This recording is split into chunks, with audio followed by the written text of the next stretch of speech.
So you hear, okay, there we go.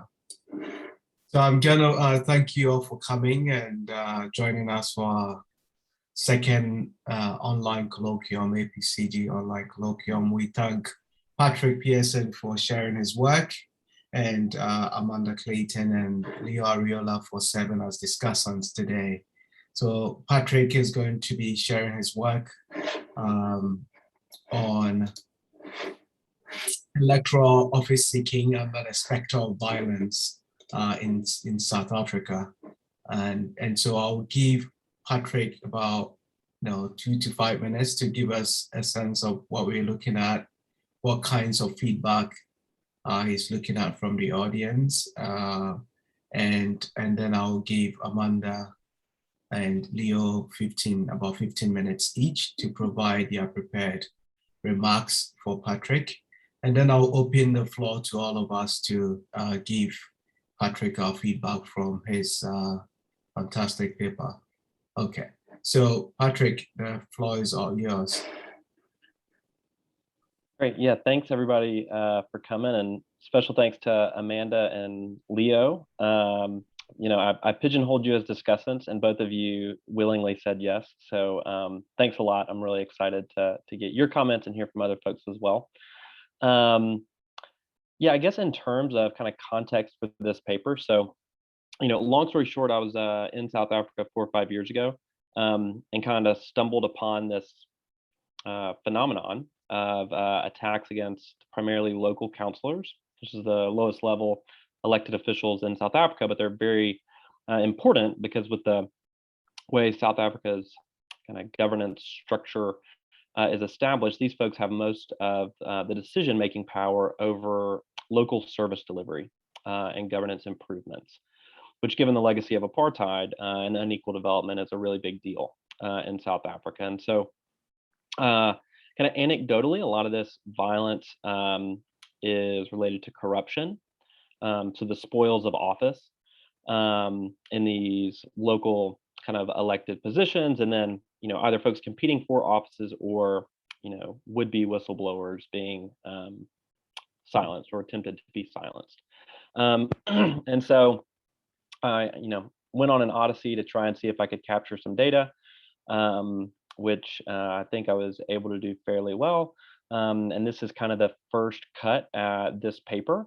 So I presented a draft at APSA, a month or 6 weeks ago. But this is kind of the first time it's been out for public consumption. So I'll be very excited to hear kind of any comments folks have or directions, whether that's around empirical strategy, setting the context. Yeah, it's been an interesting paper to write, but I'm really excited to get some more folks to weigh in on it. So thanks. Thank you. So I think Amanda, if you want to start, and then we'll take Leo after. Sure. I made some discussant slides, so I don't know if I can. Oh, okay. Let me share. And also see if I can remember how to do it. Okay. Full screen. All right. So I've made you a co-host, so you can share. Okay. Do you see it moving? Yes. Okay. Okay, well, thank you for this opportunity. Like Leo, this is actually also my first time participating. So yeah, it's great to be in community with all of you. I'm not gonna spend too much time praising the paper, but Patrick, I just wanna start by saying I do think it was really great, especially hearing that it's your first cut at this. That's a really, really impressive first draft. I think the findings are intuitive and neat and have a lot to offer. The data collection, as you said, is impressive. I want to say that this is a really promising project. So congrats on that. So with that, I'm going to get into my comments, which are really have an eye towards getting it ready to submit. So I'm going to start with the literature and framing. I think you engage a lot with work on American politics. I understand this tendency. In part, there's just a lot of work on political ambition in the US context. But I think that you could do more to find and engage with the work on gender and candidate emergence in African politics. And I'm thinking of Leo et al.'s new edited volume, or two books that I find myself always going back to are Sylvia Tamale's work in Uganda, or Guts and Hassim. They have an edited volume that has cases from Uganda and also South Africa. So I think engaging with this work and others is more informative than, like all of the Fox and Lawless sorts of sites. So that's just one framing comment. Also on framing, I think it's good and important to cite your target audience early and often, but I don't think you need to speak to everyone. I think in reading the paper, I think you're trying to do your due diligence, which is good, and think about all of the various literatures that this speaks to. But I think that your question, your findings, and your empirical strategies are really intuitive, and this is great. So you don't need as much setup trying to place it in all of these various literatures. I think that you can sort of get to your point, or kind of cull the intro to lead to your setup quicker. Again, these are they sound like superficial comments, but I think they make a big difference in terms of once you send them out, this paper out to publication. Okay, and then just delving into like which literatures I could see you as potentially cutting, or which ones you want to engage more with. I see your work primarily contributing to literature on gender and candidate emergence, and this literature itself is huge, it's substantial. And I saw less of a connection on how the literature that you speak to, and how violence in general, be it previous experiences in war or crime victimization, affects political participation. That connection was less apparent to me, and I think you don't need to engage with that quite as much.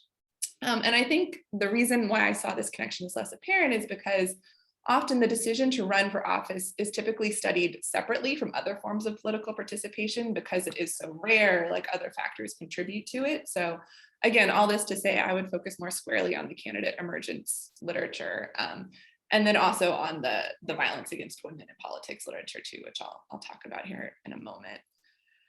Okay, so on your theory, you have the section called Literature Review and Theory, and maybe this is what you're already planning to do in subsequent drafts, but I would separate this out and develop the latter, so the theory section more in depth. The main mechanism that you think explains your findings are gender differences in risk aversion. This seems plausible to me. This was also sort of where my mind went when thinking about trying to explain your results, but I think that you could do a bit more theoretical development in thinking about how this interacts with political ambition. Again, it's intuitive, but I think you could do more than just relying on the past work, which is more about why women don't run for office in the first place, and thinking about how the specter of violence really affects this calculation, and it affects it differently for men and women. But I was also thinking of another mechanism, which I think could be happening simultaneously. I don't think it's an alternative explanation. It's just another thing that could be going on, which is that I think it could be that violence in general, which assassination attempts are, so not specifically violence against women in politics, but that an electoral environment that is violent makes women think of violence against women in politics. So that is that politics is violent probably means something different to men and to women. Like when they're thinking about what their life will be like campaigning or in office, thinking about it being violent might make them think about violence that they will experience as women. And I know there's a substantial literature which you engage with some, but I think you could engage with even more of thinking about how women do experience disproportional and different types of violence while in office. So this environment, I think, could really make that resonant to them. Okay, and then just a few final comments on data and methods. So other specifications to get at gender differences, I think your models are intuitive, but there are a few other things that I thought that you could do. So one would be taking a dependent variable as the percent of women versus the percent of men who make up the candidate pool to be able to think about these gender differences. And another, which is sort of the most common way that we model gender differences, is an interactive model. So assassination exposure time, or interacted with whether or not the candidate is female. It might be the case that this is significant given that you find opposite effect sizes, that the effect is positive for men and negative for women. So that's, some prima facie evidence that the interaction term might be significant. And I think that's a stronger specification to say that there really are gender differences here. So I don't work a lot with diff and diff models, but I was wondering why you didn't include ward fix effects in the original diff and diff. So this would be sort of the same models that you have in table 3, but as you explained for the two-way fixed effects models, you only code the post-assassination exposure term as treated and then not the subsequent term. I think you could have sort of a normal diff and diff where you code the whole post-assassination exposure period as treated, but then you also get the benefit of being able to include ward fixed effects. So you're looking at change within individual wards. So just another, I hope that makes sense. Happy to chat about it more. But I think that would be sort of my preferred specification. And then 2 final comments. So I'm guessing others will bring this up too. So from table 3, it seems like you have more evidence that men increase the number of candidates or their candidacy rather than that women decrease. And you sort of talk about it the other way, that there's like some evidence of men, but actually the magnitude of the coefficient is larger for men and significant, where it's a smaller magnitude and insignificant for women. And it does beg the question of why this is the case. So it's unexpected from your theoretical setup why men would increase their candidacy. I could imagine maybe it's in response to women decreasing. There's more opportunities for men, or they don't see women running. So maybe it is sort of a zero-sum situation. Or there's another theory that is propelling men to run for office in environments that are more violent. I don't know, but it really sort of begs some explanation here. And then finally, and this would be asking you to do a lot more work, and so take this with a grain of salt, but I was just thinking something that would really wow potential reviewers is you mentioned that there are data on assassination attempts from Nigeria and Brazil. If it's not too incredibly difficult to get the election returns from those time periods from these countries at whatever level they are, if you could show that this extends to another case, I think that would really strengthen your argument and would be a really sort of impressive contribution to what's a great overall package. But I'll leave it at that. And just to reiterate, I understood what your findings and the significance of your findings were immediately in reading the abstract. And I think that that's a hallmark of a great paper. You have a lot to be able to contribute here, and thanks for sharing it. All right, I'll stop my screen share. Thanks, Amanda. Leo, do you want to? Great, yes, and I want to start by echoing what Amanda has said. This is a great, really interesting paper. I think this is an important topic, something that we don't understand, but affecting clearly a lot of countries. So this is why we need papers like Patrick's in order to start developing our understanding of this area. The other thing I want to underscore is that I really appreciate how careful and transparent Patrick has been in the analysis. Like, as Amanda had said, you actually understand everything he's doing because he explains it very clearly.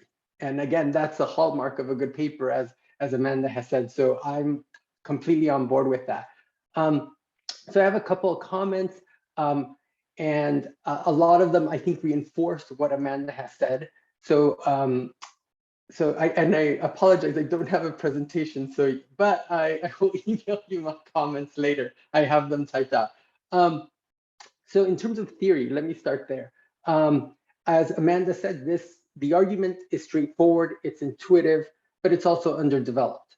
And so that second section in particular that you're calling lit review and theory, a lot of that, I think the front half of that, I would kind of chuck if I were you. I would actually consolidate it and say, here's what the existing literature on violence exposure might lead you to expect, and I would put that as kind of I would set that up in the intro as like, well, here's folks who've worked on how exposure to conflict or violence might lead you to have more pro-social behaviors, so that's an intuition.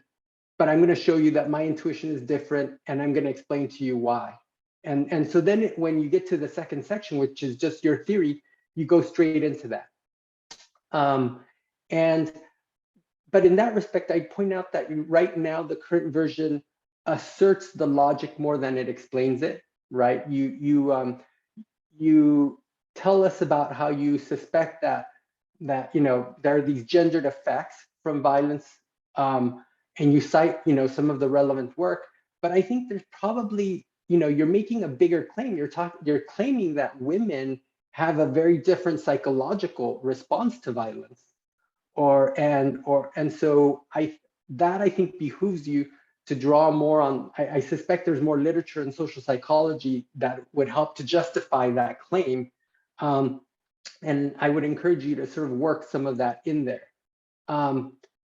Something else actually you just said at the beginning, Patrick, of your presentation that stuck with me, and I had completely forgotten, because you do mention in the paper that there is this issue of corruption. There's nothing in the theory that would give the reader any guidance on corruption or why they would expect corruption to influence the calculus of men versus women differently. But something that Amanda just also said earlier that might more clearly link, you can tie this to, which is your main finding, actually your more consistent finding, is that more men are entering these violent elections than women, right? So that the supply of men is actually increasing. It's not clear to me right now if that's just mechanical because more women are dropping out, or is it that really the rate of men entering is increasing? But that latter one, if that's true, that could be part of the corruption story, because in those particular wards, they know there's a payoff beyond just being a member of the ward council, that there's some kind of corruption payoff, and then that's inducing the entry of men, and maybe it's inducing the entry of men who are also more willing to use violence as they're competing. So that could be part of the story, but I don't know, but it'd be worth exploring. I have a second topic that I want you to consider, which is, and by topic, I just mean in terms of comments, and this is about assassinations and what do we mean by assassination. And I'm going to encourage you to consider more clearly defining how you're conceptualizing and defining assassination. I actually had in my head, when I hear assassination, I assume that the killing is occurring for political reasons. Right. I hear assassination, I think Franz Joseph, right? I think there's a political motivation or some other related motivation for why someone is killing. That's not necessarily the case, I guess. So I wanted to know more about whether assassinations are being treated as a distinct form of political violence, or are they just a manifestation of broader criminal violence, or some kind of intersection of the two. I had assumed it was going to be mostly political when I started reading the paper, right? So I have to say in my head, I had this notion of like, it's in the local political rivalries about who's going to control the council or something, that somebody's being knocked off. And but that's actually not where you ended up going. It actually turns out in my reading that there's nothing in the paper that corroborates this explicit political motivated killing, right? It's unclear whether the politicians are being killed because they're simply victims of crime, right? That's the other problem in South Africa, has been criminal violence. And I'd note that the examples you provide in the appendix, almost none of them have any explicit reference to the killings being politically motivated. Or even when I think about corruption, I'm thinking of the, there was the IFP candidate, which had the extensive press release from the Inkatha Freedom Party. Even there, that example seemed, in their own rendering of the case, seemed to be more a discussion of criminality rather than politics. And so the other thing that stuck with me is because you point out that the assassinations are not correlated with electoral periods. And so again, that takes it further away from politics for me. And so if they're not correlated with electoral periods, I think you want to maybe consider refining what the front half of the paper does, right? Because I think I ended up with thinking in the front half of the paper, oh, this is going to be a story about politics and politics driving killings. But then the second half of the paper made me think that this was more about criminal violence and how a lot of these ward counselors are victims of that kind of violence. But this actually flows in line with what Amanda said earlier, which is in constituencies or areas where there's just a broader or higher level of violence, that's going to affect the calculus of women differently potentially than men, right? Because they're thinking that violence is more generalized and that they could be targeted for violence as they're campaigning. So that's something that still connects and that still would flow in your direction. But I think this is an important nuance and distinction to make. I have a third set of comments, which is about the context and how to understand the context, especially the details regarding the empirics of South Africa. So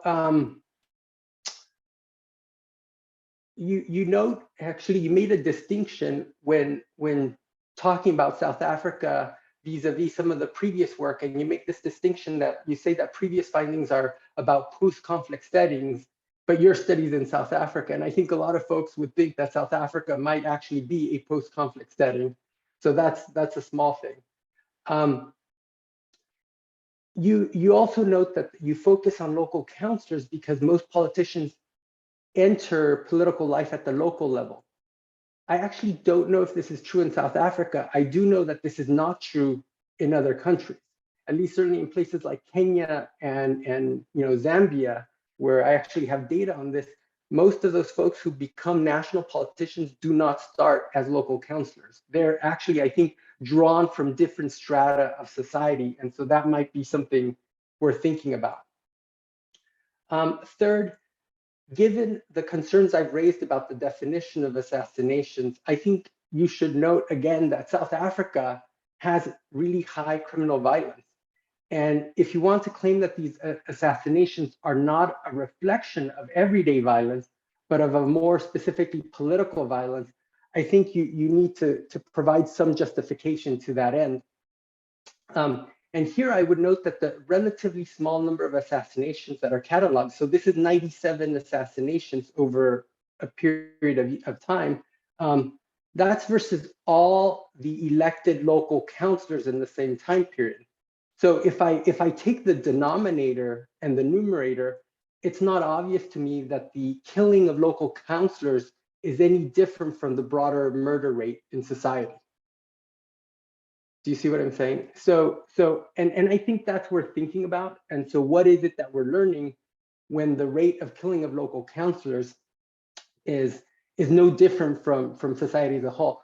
And it also looks that nearly all of the violence that we're concerned with here is occurring in less than 1% of all wards, right? I think you pointed out that you have assassinations in 43 out of over 4,000 wards. So again, it says that this violence is super concentrated. And if that's the case, I actually wanted to know what makes these wards different than all these other wards where we're not seeing these kinds of assassinations. And finally, again, and this is a credit to you. I want to point out, Patrick, that I'm saying all of this because I actually think you can respond to all of this and you can actually marshal all of this in a way that serves your broader purpose in this paper. And it's a testament to your transparency. This is all that I learned from reading your paper. A point about KwaZulu-Natal. So KwaZulu-Natal accounts for 75% of all the assassinations. And so again, I had to worry about, is there something specific about this province that's going on here that's different from the rest of South Africa? Also, it looked like I had more of these concerns because when you subset the data and you look at KwaZulu-Natal separately from the rest, you're getting kind of different results, right? If I'm not misremembering. And so I wanted to understand, well, what should I make of this when we get very different results, when the place that's generating most of your data is, the analysis ends up looking different. So I wanted more there. I realize how am I doing on time, George? Or am I already done? You're muted, sorry. You have about 3 more minutes. Okay, I will take the full 3. So in terms of analysis, again, here you make a distinction between the LC wards and the LC PR wards. And that distinction that you drew, I understood it to be a convenience rather than an analytical necessity. Because on the one hand, you could think that there is already a difference in the likelihood of women entering one type of race over another. Women may just prefer to enter the PR races rather than the local directly elected races. And so that race-specific difference, separately from violence, is already going to generate part of your result, and you needed to incorporate that into what you're doing. On the other hand, one would think that the logic of the paper travels to women candidates regardless of what election they're running in, right? So in this respect, you actually present an analysis where you say, well, I'm going to look at adjacent wards as if they're treated to account for spatial spillover. So why wouldn't the PR wards be the equivalent of a political spillover in terms of assassination exposure? Do you see what I mean? So that's something to consider. So I actually think your treated wards are actually, or treated races are actually more numerous than what you actually think. So that's something to take into account. And I'll say one final word about organization, and I think this echoes a lot of what Amanda said too, which is I think there was quite a bit of repetition between the first 2 sections of the paper. I think there can be some consolidation done so that in the intro, you're just saying, here's what existing literature would lead you to anticipate as an answer. I have a different argument to make. And then you spend most of the second section just focusing on your theory rather than giving us a broader literature review. And I will stop there. Okay, thanks so much. I really learned a lot, so thank you. Yeah, thanks to Amanda and Leo. Before I give Patrick the chance to maybe give us a response to some of the comments raised now, I'll give Jacob a chance to give some few comments because he might want to take an early leave. So yeah, thank you so much. I have to shoot out in 1 second to bring my son to the doctor, but I absolutely loved this manuscript, Patrick. And next semester, I'm going to invite you to do an online colloquium with my grad students as well.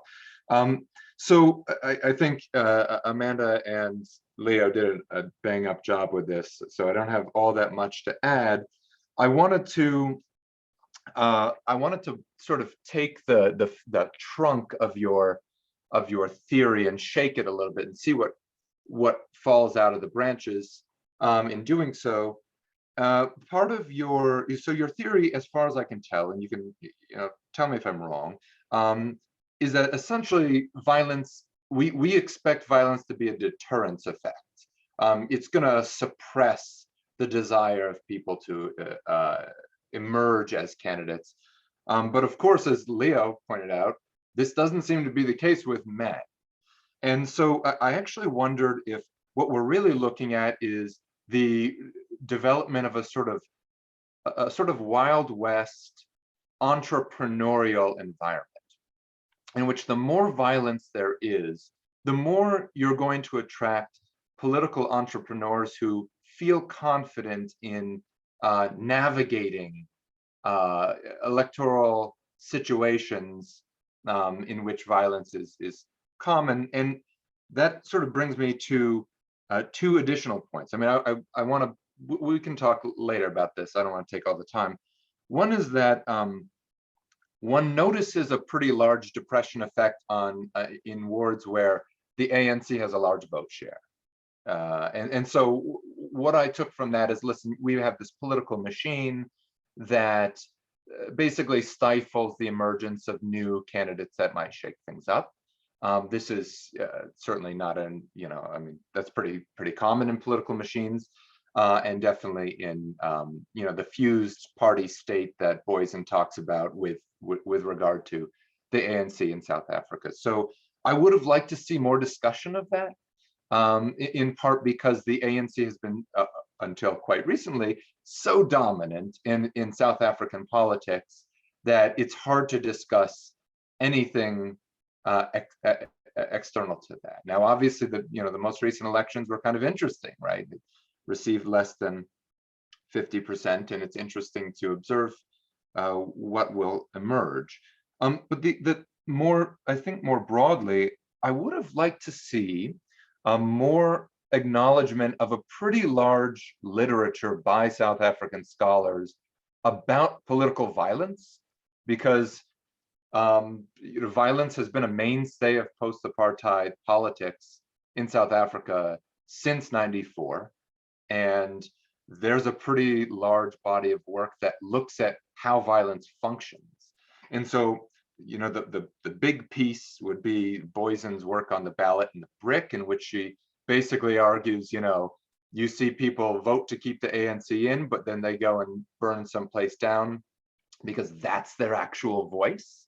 Now, there's work by Karen Runciman who argues against that, but I would want you to really engage that literature, because right now it feels like you've pulled from, we've got Uganda in there, and we've got sort of all around the world, but it felt like you had one foot out of the South African camp, and I would want to see more engagement with that lit. And with that, I will shut up, because I also have to head out.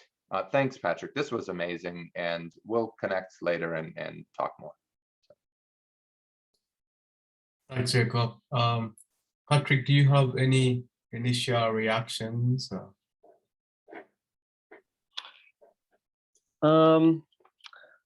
Sure. No, I have reactions. It's like, where do you start? I always feel like it's, yeah, you're like, where do you even begin? It's like so many great comments.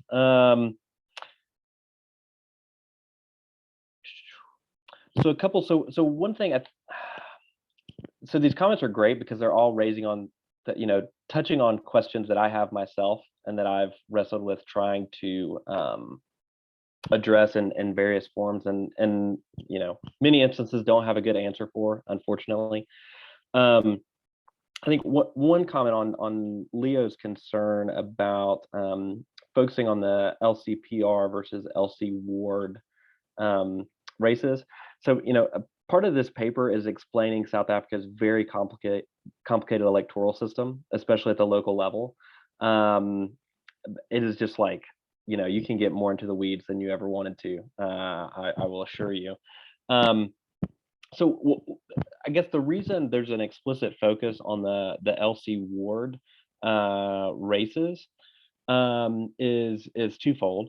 So one is that so when somebody in a ward in South Africa casts a ballot, they cast in their local election, right? They cast two ballots. They cast the ballot for the LC Ward councillor and then also the LCPR. The LC Ward councillor, though, is the only councillor that is like representative of your specific ward. LCPR is municipal wide, and those seats are allocated on like an aggregation, right? So they're not specific to the ward. And so my focus on the LC Ward was trying to get as close as I could to voters and their political representative, with the idea that if there was any sort of effect, I would be most likely to see it at this like most proximate level. So that may or may not be right, but that was kind of the thought. And the other was the LC Ward races are the only races that allow independence, meaning you don't have to be affiliated with a political party. And I got a lot of questions about, are you seeing these differential rates of men and women because of a gatekeeper role that parties are playing, right? So for instance, the ANC generally promotes more women on its ticket, due to kind of some internal decisions, organizational structure stuff.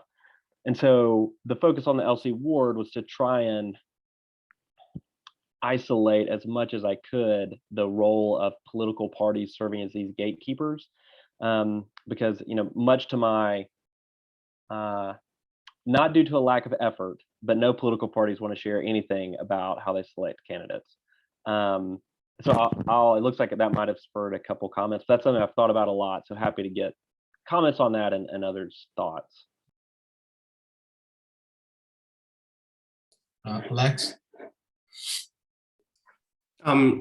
Thanks. This was a really interesting read. I'm going to kind of go and probably echo some comments that people have made before. And they're mostly going to come from like the South African context side, because I feel that in the current stage, the paper is very much about the kind of research design. And so I think I want to echo Jacob's comments just quickly about kind of really engaging with the rich literatures in South Africa, whether they're on gender or violence or local governments. I mean, I think that they can help address a lot of the comments that you've got so far today. And so one thing that I wanted to pick up on was the kind of high rate of crime in South Africa, which I think Amanda and Leo both mentioned, right?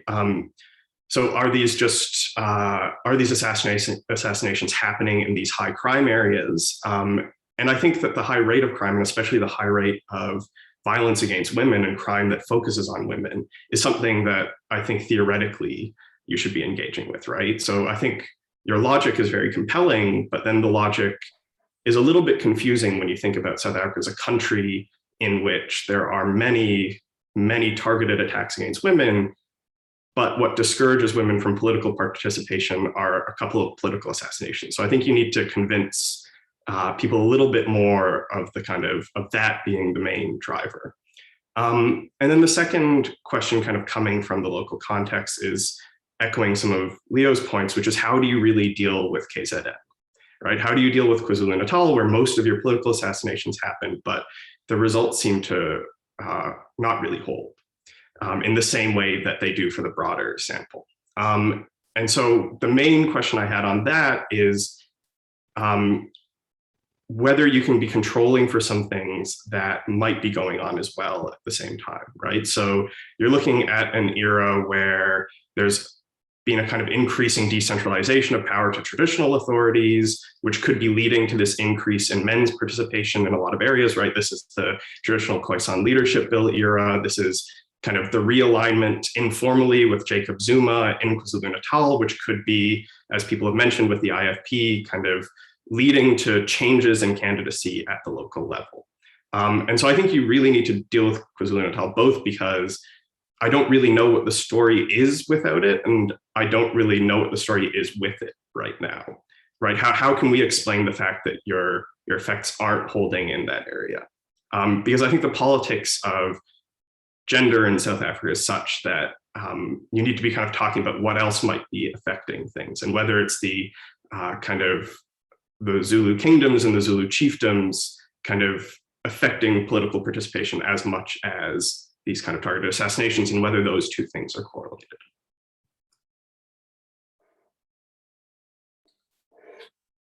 Leo? Yeah, so, and I actually endorse everything that Alex was just saying, but I wanted to come back to something also that Patrick said. One is, I don't think, I take your point that the local electoral system in South Africa is complicated, but it's also typical of mixed electoral systems around the world, right? Like there is nothing exceptional about that, you can elect both someone in a PR race and have a local member elected who's for your particular ward. But rather than ignore that, I think you could leverage it, because that's an interesting part of the story. And that could be affecting, there could be a gender-based differential in terms of the calculus there that right now I don't think you're picking up. And so I think by taking it on head on, you could actually nuance your analysis in a meaningful way by showing how institutions might be conditioning some of this.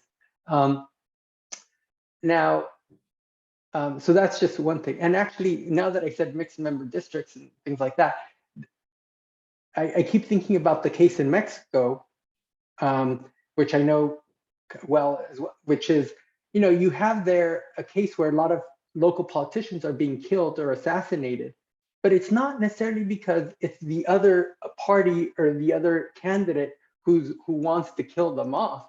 It's because of, drug traffickers who are, involved in local corruption, and some politicians are willing to play with them and others are not.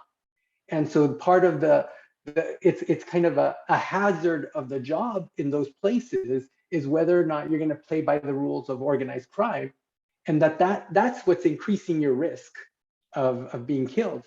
And so again, given that in South Africa, you've taught me that all of this violence is concentrated in 1% of the wards, I keep coming back to, is there something different going on in those places? These wards could be controlled by, local mafias or organized crime who are basically, renegotiating contracts through these assassinations effectively, right? That's a very different story than just saying that there's political violence, right? Because I think when we think political violence, we think politicians basically killing each other, using violence to compete. But that's not what I think this story is about. I don't know, actually. I don't know if that's what this story is about. And so that's why I have these two competing narratives in my head. Is this the story of politicians using violence to compete, to win office? Or is this the story of criminal, organized crime, basically, killing politicians who don't cooperate with them? And that's, and in fact, I would say the narrative descriptions that we have in your own appendix make me think more of the latter than the former. And so, but either story would be interesting, is I think what I come back to, which is that's the great safety net for you, is that either version is super relevant and interesting. You just need to help us figure out which narrative is driving the action here. Okay, thanks. Sure. I think Gonna take sorry, Patrick, did you want to? Yeah, I'm just going to respond to Alex and Leo's comment there really quickly. I need to do more. So it's not the organized crime story. It is local candidates competing with one another for elected positions. Like, that's pretty much the name of the game. Actually, a lot of this violence is intra-ANC. So it's ANC members killing other ANC members in wards dominated by the ANC. With the story being, right, like, because this is a secure electoral district, winning the party's nomination then guarantees that I get the seat, right? And so I've got another thing I'm working on trying to show you. We'll see if I can get the data lined up, but I think the data, you mentioned they're not correlated. The killings are not correlated with the holding of elections, right? I think they're correlated with the holding of primaries for the party nominations, essentially. And so that's like, but again, data is kind of messy. I'm working on it. We'll see. I think to the crime story, you're exactly right. Right, like, I mean, South Africa's high general crime rates are really well known. The problem I've run into there is simply a data one. Trying to get clean crime data at the ward level, dating back over a 15-year period, is I'm learning kind of impossible. And so I've just got to spend some more time. I mean, that's kind of an obvious intuitive critique, right? A different story that could be going on. And so well noted that I got to find a way to speak to that. And yeah, I think maybe lastly, just to the KwaZulu-Natal story or question. This is a great question that I would love, if anybody has like the answer, I would love to hear it. Because it's been a tough one to empirically show what I think is going on, right? So if you talk to South Africans, a lot of them give you a story of, so KwaZulu-Natal saw a lot of violence before the transition, so in the early 90s, between essentially the ANC and Inkatha, the Inkatha Freedom Party. And so a lot of people argue that it's just a legacy of conflict, that conflict just became kind of entrenched as part of political life in KwaZulu-Natal. You'll also get a lot of people providing for lack of a better term, like racist or prejudiced, essentialist answers about Zulu people of the Zulu ethnicity, that somehow Zulu people are more violent or aggressive in dealing with problems than others. For various reasons, I don't think either of these is true at all. I think it has much more to do with a shift in the ANC's power base under Jacob Zuma to KwaZulu-Natal. But again, this has been like something that empirically in a 10,000 word paper that's already too long, I've just run into problems of trying to explain. Yeah, that's like a different paper. So I've just had to hive stuff off. But point well taken. And I need to spend some more time clarifying that context and at least what I think is going on. And I can point towards some of the literature from Susan Boyson and others, maybe intimating at what I think might be happening. But yeah, these are all great. So thanks. Mariana? Thank you, George. So Patrick, it's very, very nice to see how this project is developing. And as another person who studies political assassinations in Brazil, I get very excited about everything you're doing. And I think we will talk a lot. And all the comments you got here, which are like amazing comments, I got many of them at some point for like the similar topic, but different research question. So I have two comments. The first one is, well, I will echo what other people have said about the theory and the mechanism.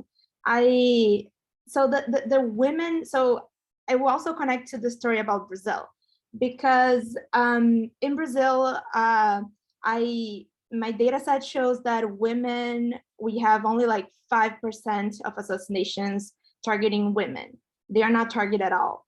And the main reason for that is because usually, well, we have low representation of women too, but women, when they enter politics, they usually belong to these oligarchies, to these very powerful political families. I don't know if that's the story in South Africa, but I wanted to ask you, like, who are women who are running for office, and how would violence impact them? Like, do they care about violence? Are they actually subjected to violence somehow? Because if that's not the case, like, then your theory could go to another direction. And the second comment is about what Leonardo was saying, like if it's a story about criminal organized crime or about political violence. And what I like, we can talk more about it, but what I argue is that it's not one or the other. We are talking about criminal politicians. We are talking about politicians who are willing to do everything, like they are stealing, they're killing, right? And they're different from these these structures of organized crime, like the cartels, right? The militias, paramilitaries, or other armed groups that we know. So we are, so like, I think you can, like, maybe like what the data you're commenting, like the primary data will show like that the political game is not restricted to electoral periods. And I think you'll be able to show this. And my suggestion for like how you can show what's going on, that's like the biggest challenge I have been going through. Like, I will tell you to work with qualitative evidence and get into like some of the cases, and having more examples, I think will help a lot, especially like about women. Like if this paper is about the gender gap in politics and how violence is affecting, it would be great to have like what women are telling you about violence. Do they, right? What's going on there with these women too? So yeah, we can talk more, but that's very exciting. Manda? Yeah, this conversation has brought up a lot of so I'm just going to rattle off some questions, but this is great. First, I just want to echo the point about what do these assassinations mean? I actually went into it differently from Leo, thinking that you were using it as an identification strategy, as if it was random. And you sort of talk about it in that way with like the treated units. And so what's emerging from this is like a totally different story. And I think making that front and center would be really important. But I think it's a different story, but I think it's related, and that even if it's random, or if it's intra-ANC candidates killing each other, which is kind of crazy, or if it's high crime or corruption, all of these things just mean that the electoral environment is a lot more volatile, and that women are reacting to that. So I think that you can sort of just say, I don't know exactly what it is, or maybe you do if you do know it's ANC's targeting other faction leaders, but just talking about how that creates an electoral environment that is really unstable and scary and violent, and that women are responding differently to that. That's one comment. The other is in the like, sorry, I have like a frog in my throat. The PR versus the ward districts. I mean, the reason that I thought you were focusing, or like the PR versus the single member districts, the reason why I thought you were focusing on the ward was because you didn't have to think about the role of party gatekeepers in the PR district. And you mentioned that some. I think that's worth saying front and center, because it was intuitive to me, because it made me think then that the only thing that you are dealing with at the ward is whether or not a woman puts herself forward. Whereas if you're dealing with the PR district, then all of a sudden the role of party gatekeepers, as you said, becomes much more front and center. And then that's just a more complicated model or process to me, is like, are the party gatekeepers reacting to this violence differently and not selecting women? It's just more removed from a woman's decision to run for office, which seems what your theory is about. So that's why I thought that you were focusing on, I think you could be more transparent about that. Also, just related to that, I was wondering how big are the PR districts? Because if it's the municipality and that's really large, then maybe there's less of an immediate effect. Like it's just not in the news if it's like further away. So all of these reasons, it was intuitive for me why you chose wards, but I think being more transparent about that would be helpful. Yeah, and then just all of this discussion about the PR part, though, was making me want a little bit more of a discussion of the role of gatekeepers. Is there any role for party officials? I mean, you were talking about how important it is to win the ANC primary. Like what another way to think about it is like, there's the kind of classic political recruitment model or political eligibility model, and where are women dropping out? Are they choosing not to put themselves forward? That's sort of what I thought your story was about. But this discussion makes me think too, is it like party gatekeepers are not selecting them to run in particular districts? Just more discussion of that I think would be helpful. And then one final point, you give a lot of interesting and important descriptive statistics, but I actually don't know what the variation is in women's candidacies in these ward seats, or women's representation generally at the local level. And I think that would be helpful to know. Because correct me if I'm wrong, I mean, you talk a lot about quotas, but I really think of quotas as applying only to the PR seats. Do they apply to ward seats? Like how does that work at all? It's really difficult, of course, to have a quota in single member districts. So I think just showing us, is there variation where, in some areas, like women like never run, and in some areas they're like, what are we dealing with here in terms of the likelihood of women entering these races in the first place? So thanks. Yeah, no, those are all great points, Amanda, and you're exactly right that the quota. So the reason I've tried to get like so far away from the gatekeeper question is because at the role of gatekeepers, and somebody, not me, needs to write that paper because it's a really interesting one. So it's not mandated that women are any particular proportion of the people on the list are women, or they don't have like a zebra policy or whatever. But different parties have like internal mandates that they have adopted. So there's like a part of the ANC constitution that says, women should make up 30% of people put on a ballot. But in practice, they don't actually always adhere to their own standard. because people at the top of the party will often move folks around at the last minute. And it's also the fact that the ANC has this kind of interesting role where that they've both simultaneously kind of like cultivate and recruit people at the local level, right, to like recruit them into running. But then they also will look at, particularly in wards, for people that are politically active and essentially cherry pick them. Whether they're an independent or affiliated with another party, right? They'll essentially say like, look, if we put the ANC behind you, it'll guarantee a win because, you know, we've got at least, you know, 30 or 40% of the vote here. And so it's been really hard to disentangle exactly where people are coming from and how they're getting into the pipeline. So it's all great questions, and I don't have to date really good answers to disentangle them, which is why I've just tried to stay away from it. But point, I need to like speak to all of that a little bit more.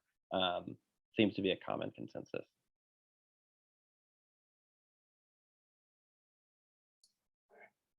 Okay, so do you still have your hand up, Amanda? Okay. Sorry, what did you say? Yeah, well, thank you very much. I think we're almost on the top of the hour. So if you have any final remarks, Patrick, this is the time to do it, and then we will close the session. Yeah, no, I would just like to say thank you. These have all been super helpful. It's been fun to hear thoughts from somebody that, you know, aren't my committee members. I think they're tired of reading this paper. And it's interesting to see, you know, parts where it's always interesting to see where other people see holes, and then like where there's consistency of like, right, like address this part of the story. So yeah, thanks a lot. This has been a lot of fun. It's been really helpful for me for sure. And so I really appreciate, especially Amanda and Leah, the thoughtful comments and taking the time when, you know, time is a limited resource. So I really appreciate it. So thanks everybody. Thanks, Patrick, and thanks to everyone for joining us. I think Justine will be sending an invite for our next online colloquium in the next couple of days. So watch out the space for it. And thanks again, and see you all. See you all. Thank you, guys. Thank you all. Congrats, Patrick. Take care. Congrats, Bye-bye. Patrick. Yeah. Bye. Bye. Thanks, Amanda.